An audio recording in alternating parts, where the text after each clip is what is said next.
Selamat pagi, selamat siang, selamat malam dimanapun Pak Daru berada. Nama saya Johannes Berik Farelwaso dari kelompok 5. Dan kali ini kelompok 5 akan mempresentasikan tentang masalah ketenagakerjaan. Sebelum itu, perkenalkan dulu anggota-anggota kelompok kami. Yang pertama adalah Nino, yang bisa dibilang Antonis Cristiano Bailon. Ada yang kedua adalah Christopher Matthew. Yang ketiga ada Carlos Marvelus. Yang keempat ada saya sendiri, Johannes Berik Farelwaso. Yang kelima adalah Diko David Mangga Pornawi, dan yang terakhir Nixon Cendana. Jadi yang pertama-tama kita akan membahas 3 masalah utama ketenagakerjaan Indonesia. Yang pertama nanti kita akan bahas selanjutnya yaitu masalah pengangguran dan lapangan pekerjaan yang terbatas. Yang kedua, SDM Indonesia yang belum memadai dan sesuai standar. Dan yang terakhir, penyebaran tenaga kerja yang belum merata. Dan 3 ini akan kita bahas berikut ini. Dari yang pertama. Baik, selanjutnya saya akan menjelaskan mengenai masalah yang pertama, yaitu pengangguran dan lapangan pekerjaan yang terbatas. Tadi disinggung juga terkait dengan tenaga kerjaan dan pengangguran. Nah, kita harus mengenal terlebih dahulu apa masalahnya. Jika kita melihat dari statistika angka yang diperoleh, kita bisa mengetahui bahwa tingkat pengangguran terbuka atau TPT pada bulan Agustus lalu tahun 2023 sebesar 5,32%, atau jika dibandingkan dengan jumlah jiwanya masih ada 7,86 juta jiwa yang masih menganggur atau tidak punya pekerjaan. Nah, hal ini menempatkan Indonesia di posisi ke-59 tertinggi di dunia dengan angka pengangguran tertinggi. Jumlah tersebut memang cukup banyak jika dibandingkan dengan negara-negara lainnya dan juga negara kita yang saat ini masih berkembang. Jumlah ini turut dipengaruhi oleh lapangan pekerjaan yang terbatas dan persaingan yang ketat. Selain itu, standar pekerjaan yang terkadang juga diskriminatif atau sifatnya terlalu tinggi sehingga sulit untuk dijangkau oleh masyarakat yang luas. Seperti misalnya ada batasan umur, kondisi fisik, skill, pendidikan terakhir, dan lain sebagainya.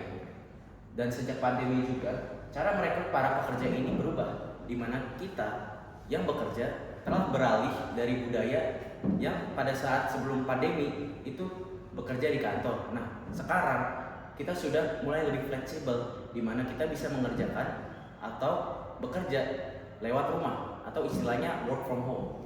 Nah, ini ada contoh dari lelucon mengenai standar pekerjaan yang berbeda-beda di negara kita.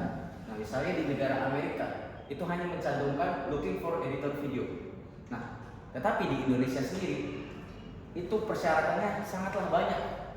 Misalnya bisa Adobe Premiere, After Effects, 3D Animation, Digital Marketing, dan hampir semua lapangan pekerjaan yang ada di Indonesia mencantumkan kriteria-kriteria tersebut, sehingga sulit bagi masyarakat, terutama masyarakat yang memiliki cacat fisik, untuk bisa diterima dan bekerja selayaknya masyarakat normal.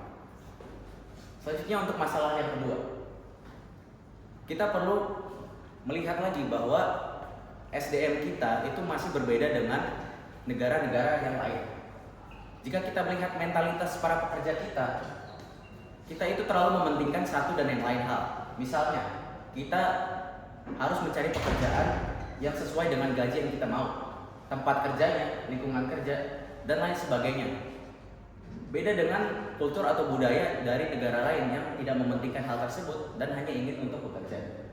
Selain itu, jumlah tenaga kerja baru itu terlalu banyak, ataupun mereka yang lulus daripada pendidikan itu tidak selaras dengan ataupun tidak sebanding dengan lapangan pekerjaan yang tersedia, sehingga sulit untuk menampung bagi stakeholder ataupun juga perusahaan-perusahaan untuk menerima pekerja baru. Nah, akibatnya pertumbuhan ekonomi yang tidak diikuti dengan penyerapan kerja yang optimal mengakibatkan angka kemiskinan yang juga meningkat. Selanjutnya, mengapa masalah ini penting akan dijelaskan oleh teman saya David Immanuel Pornawi. Baik, selanjutnya untuk mengapa masalah ini penting. Masalah produktivitas dan pendapatan negara yang kurang efektif menjadi alasan mengapa hal ini penting. Lalu angka kemiskinan yang meningkat dan mengganggu kesejahteraan warga negara Indonesia. Lalu yang terakhir adalah prospek pertumbuhan ekonomi yang bisa terhambat.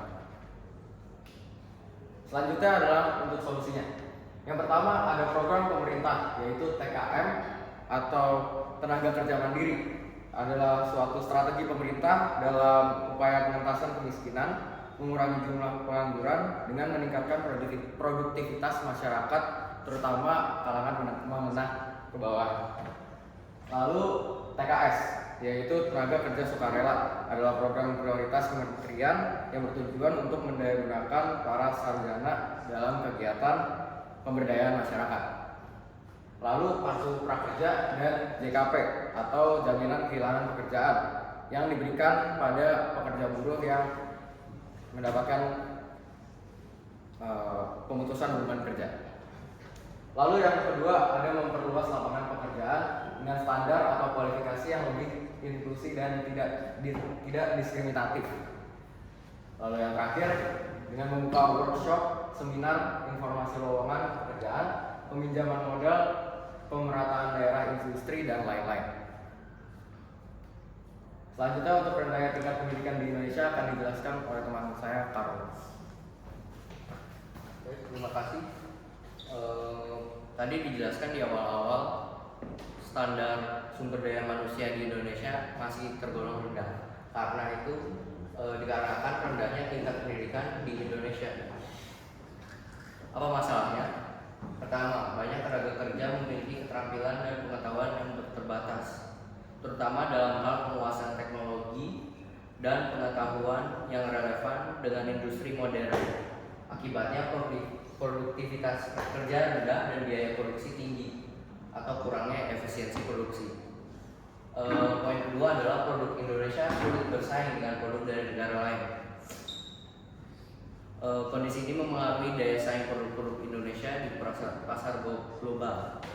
Ketika hasil produksi kurang berkualitas dan biaya produksi tinggi, maka sulit bagi produk Indonesia untuk bersaing dengan produk dari negara lain yang memiliki tenaga kerja yang lebih terdidik dan terampil. Sehingga terutama dalam industri-industri yang membutuhkan keterampilan tinggi dan teknologi canggih. Hal ini dapat mengakibatkan ketidakpuasan dan ketidakstabilan sosial ekonomi di masyarakat. Dua poin ini akhirnya mengakibatkan poin yang ketiga, yaitu tingkat upah yang rendah.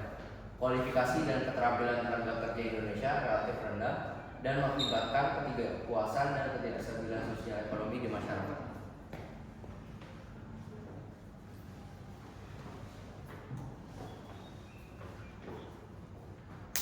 Oke, terima kasih Marvelous. Sekarang saya akan menjelaskan dari solusinya.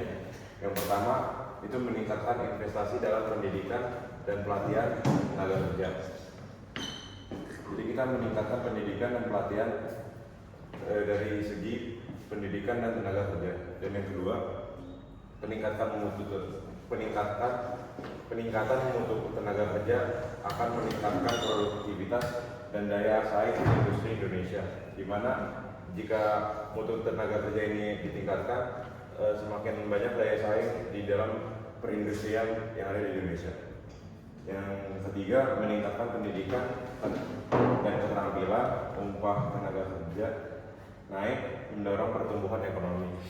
Di mana kita meningkatkan pendidikan kita dan keterampilan kita yang nanti dengan cara upah tenaga kerja yang naik dan mendorong dan akhirnya ini bisa mendorong pertumbuhan ekonomi. Selanjutnya akan dijelaskan oleh teman saya Christopher Matthew. Oke, sekarang saya akan menjelaskan mengenai penyebaran tenaga kerja yang tidak merata.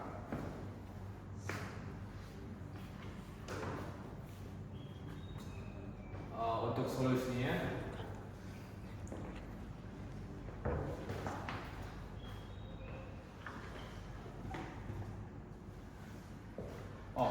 untuk apa masalahnya? Sebagai besar tenaga kerja Indonesia berada di Pulau Jawa, sedangkan daerah Pulau Jawa lebih luas, namun kekurangan tenaga kerja.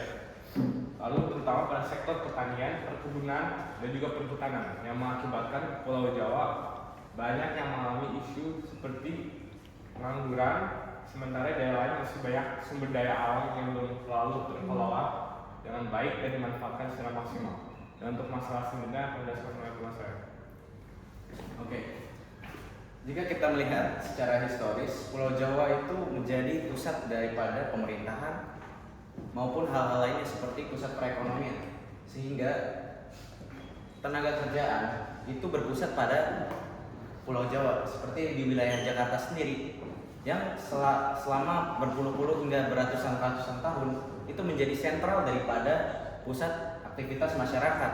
Seperti pada zaman dahulu kita bisa melihat Jakarta yang menjadi pusat perdagangan, lalu pelabuhan dan lain sebagainya.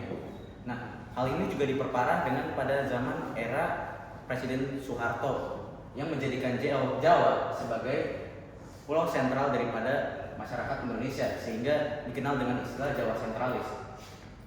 Nah, selanjutnya solusi akan dijelaskan oleh teman saya Nixon Cenana. Solusi dari masalah ini adalah cara mengelola agar semua tenaga kerja ini dapat tersebar ke seluruh Indonesia adalah dengan meningkatkan segala infrastruktur agar investor dan pekerja dapat tertarik untuk keluar dari Pulau Jawa untuk bekerja.